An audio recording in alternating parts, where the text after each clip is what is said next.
illimizin iktisadi hem sosyal kuruluğu nıqlığı üçün türlü kolum vakillerinin güçlü ruhlu hem birden buluğa gerek. Forumda şu hem başka günümüzdeki meselelerini umuslu iterkel güdü yolları bilgilendir deyip şanış bilgiler.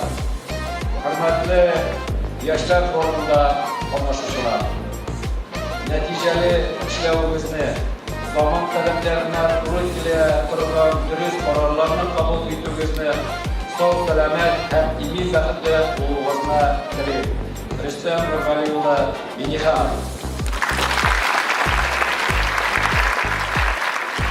Meskiya Uşaklarının Birdemlik Yaşar Klubu'nun kuratörü Kumer ve Rima Gülmigayan kızı.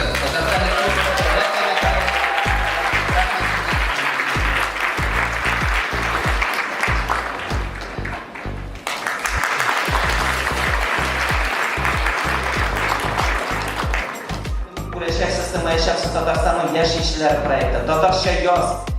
Mine başındaki kişiler ben biz anı 9-10 yıl bile 20 tübek bile birge uyuşturduk. Takdim etem şu 2 yıllıkını Российский Перепись Татар bile şulay ilan edirge. Biz yaşlar, Filipinşiklar redlerine kirip, özümüz kaynatırıp kişilerini, alanın uzamını üstürüp, bu bizim kişiden kiler. Biz mobilni hem kişilerine ilhamlandırabiliriz. Şunu bilen benim şırış tamam, kileşek, koyşak, kileşek, şunu istirap atalım.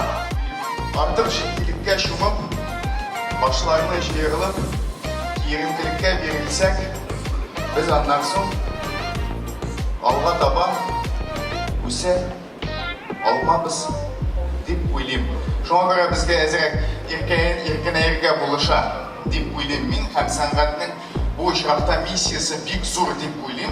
Hem bu bizning ongimizni, aqlimizni kengaydi. Her bir situatsiyada ezgina bu yoqdan da borarga, ezgina bu yoqdan da borarga, ezgina üstten, ostdan turli yoqlardan borarga yordam etadi deb o'ylayman.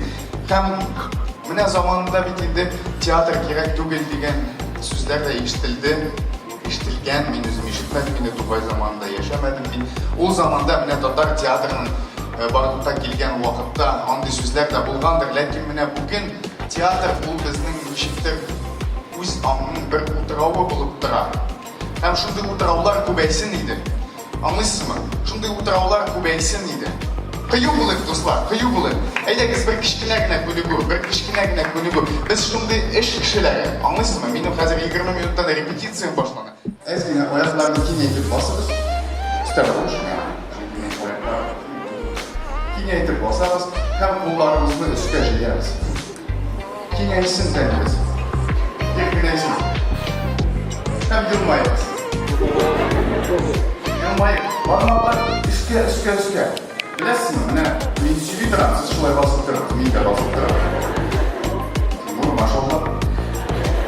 Mana g'oliblar qon o'rniga olib, shulay bosib turgan. Ondan sonra kişi 2 minut mana shu fozada bosib turib, yamadan qon o'rniga olib, ham onda butunlay endi boshqa tuziladi. Yani burada şu formatına giderge gerek. Bütün uyuşmalardan da şenlik durumda sırayı başlasam, söz başlanan biz jilabız, işemiz, söyleşemiz. O formatında serge gerek, onun yıllar orta kalan formattan şu an göre takdim eden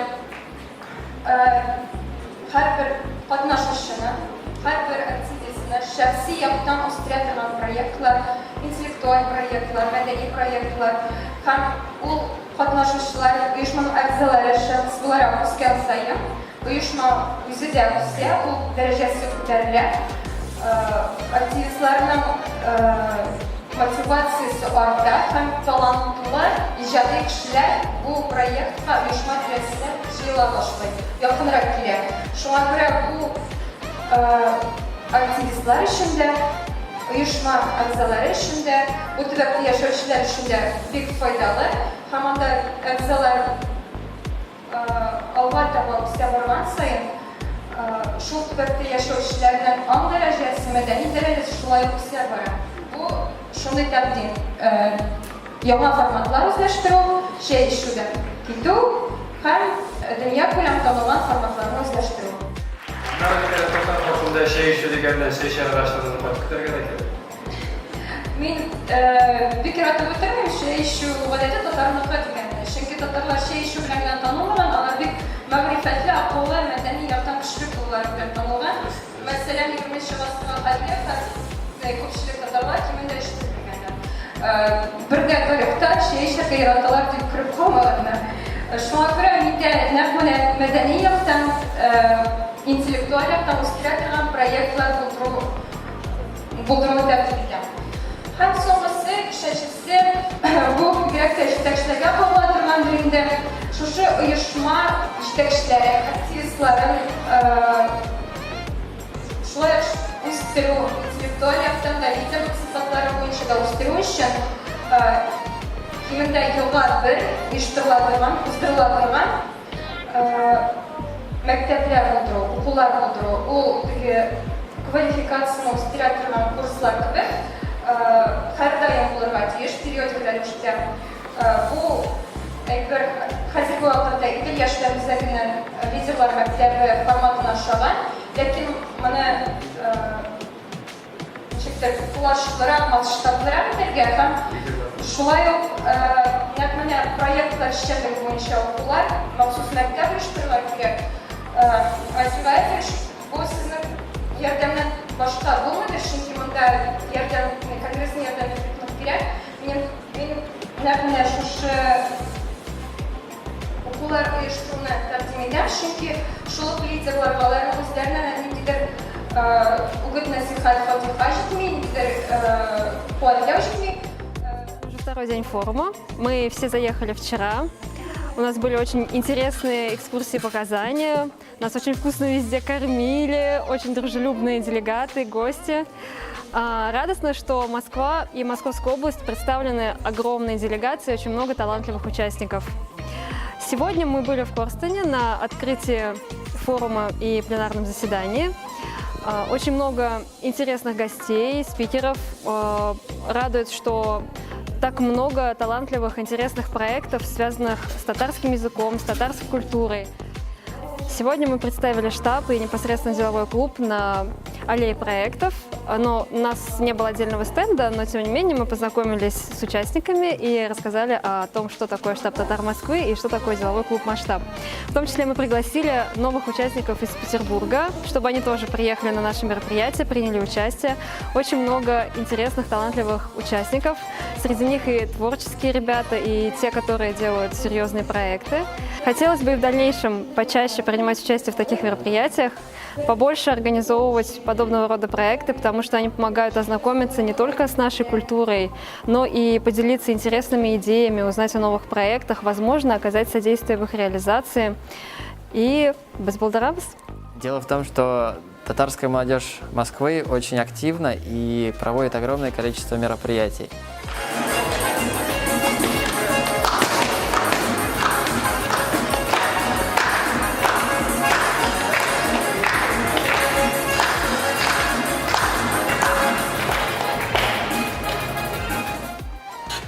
У нас есть такие организации крупные, координирующие, сплочающие ребят, такие как Совет молодежи, региональная татарская национальная культурная автономия города Москвы. Есть полномочные представительства, которые стараются тем или иным образом способствовать продвижению и оказывают поддержку при проведении в том числе и молодежных мероприятий. Например, полномочное представительство оказывает содействие в проведении всеразличных концертов, сабантуев. Мы представляли самый большой праздник татарской молодежи Москвы, церемонию награждения лучших проектов по итогам года «Харакат».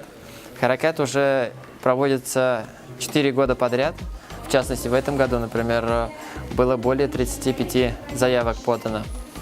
Это своего рода, если в 2 словах говорить, «Харакат» — это татарский «Оскар» в молодежной среде. Мы, как авторы своих собственных проектов, мы хотели бы рассказать о существующих в нашем регионе проектах ребятам из других регионов. А сегодня получается так, что мы свои проекты рассказываем ребятам из своего региона, московского. И кроме этого, нам бы хотелось также получить опыт и узнать, какие проекты реализуются в других округах. Bütün Мәскәү делегациясына, bütün делегатларга, шит төбәкләрдән дә кайнар сәламнәр миннән, Казаннан. Мин уйлыйм, бу форум 100 елдан соң шит илдә дә булыр, монда гына Казанда да түгел. Шит илләрдә дә бу форумнар күбрәк булсын. Чөнки бу форум чыннан да bütün татарларны берләштерә һәм күп танышларыңны да күрәсең, алар белән аралашу бер шундый тәҗрибә. Күбрәк шул рәхмәтләремне әйтәсем килә. Bütün оештыручыларга, Тәбрис Абыйруллинга, чөнки алар чыннан да бик зур эш алып баралар. Менә шушы форумны оештыру бик зур эш. Һәм бу бик кирәкле дә эш. Чөнки бу форум булмаса, без шулай итеп хәзер аралашмый идек.